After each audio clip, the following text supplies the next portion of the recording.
खरंच निसर्गात कधी काय होईल याचा कधीच अंदाज लावता येऊ शकत नाही. साप आणि बेडूक याचं नातं नेहमीच शत्रुत्वाचं राहिलेलं आहे. साप बेडकाला सहज गिळू शकतो हे आपल्याला माहिती आहे. त्यामुळे बेडूक सापापासून सतत दूर राहण्याचा प्रयत्न करतो. पण यावेळी जे घडलेलं आहे ते पाहून तुम्ही देखील थक्क झाल्याशिवाय राहणार नाही. एका छोट्याशा बेडकानं अशा प्रकारे प्रतिकार केला आहे की सगळं दृश्यच चकित करून टाकणार ठरलं आहे.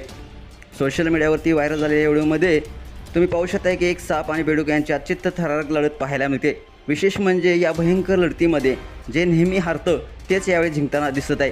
सापाने बेडकाला गिळले, अगदी पूर्णपणे पोटात घेऊन टाकले. पण तुम्ही पाहाल की बेडूक हार मानायला तयारच नाही. तो सापाच्या पोटातून पुन्हा पुन्हा बाहेर येतोय. कितीही वेळा साप त्याला गिळतोय तरी हा बेडूक जिद्दीनं पुन्हा पुन्हा जीव वाचवत लढा देतोय.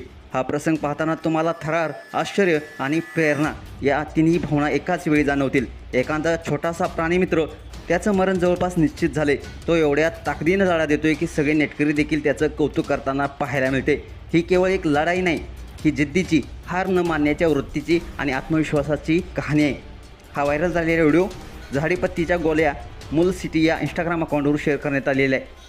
हा व्हिडिओ लाखो लोकांनी पाहिला असून अनेक नेटकऱ्यांनी आपल्या प्रतिक्रिया व्यक्त केलेल्या आहेत. एका जसं म्हटलं आहे, कधीच कुणाला कमी समजू नये. तर एका जसं म्हटलं आहे, अखेरीस जिंकतो तोच जो शेवटपर्यंत लढतो. हा व्हिडिओ मित्रांनो आपल्याला एक संदेश देतो. संकट कितीही मोठं असलं तरी जर इच्छाशक्ती प्रबळ असेल तर अशक्य काहीच नाही. तुम्हाला हा व्हिडिओ कसा वाटला नक्कीच कमेंट्स बॉक्समध्ये आपल्या प्रतिक्रिया अवश्य द्या आणि आपल्या SS स्पोर्ट्स या चॅनेलला सबस्क्राईब करायला नक्की विसरू नका. धन्यवाद.